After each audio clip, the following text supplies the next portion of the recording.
Akan kiyya loko duuba kaaduu jedha ka Boorana. Jaappaan keessatti Chikaagee Oobaa Sumittu jedha. Hojii kiyya barsiistuu Yuunivarsiitii Arsii Kumigaayoo jira. Kanaaf riisaachi kiyya tana ammaasumatti barachuu dhufne. Afaan baranne. Arga dageetti Boorana chakkasu jammare. Jedha qabaa amma raagaa fa'a waan raagaa akkuma haasa dansa jira. Waan jagana fa'a janna fa'a waan kana barachuu jammare. Achirra seena gadaa jedhanii hin jirti. Waan kana arga dageetti ka gada guriyaa'u seena sunillee chakkasu jammare. Kono kokoraa marii kunillee aadan sunuma.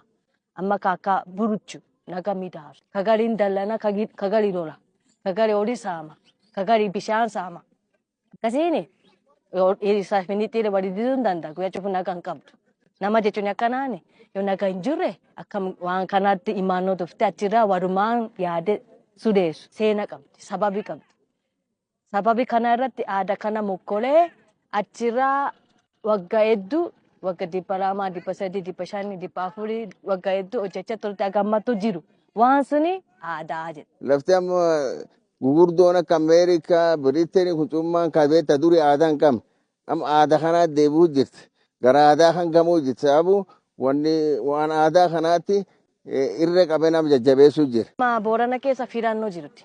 Akka filannoo mootummaa miti filannoo Boorana waggaa 8 dubbatani. Siigala waggaa 8 akkamiin gaddee deemu gaddee akkamiin firu baranne. Boorani waggaa 8 eenyutu ta'uu wayyaa jedhee dubbatani. Seera dheedaa fuula horii Booranii horiitti tiffatullee kadheeda kallee cufummaa hin baasanii seerri dubra hin baasanii seerri nadheen hin baasanii waan hedduu wanni gumiin gaayoo irra dubbattu. Afalee katabuu jira. Sunde akka Jaappaan katabdeen gurfa jijjiiruu hojii guddu.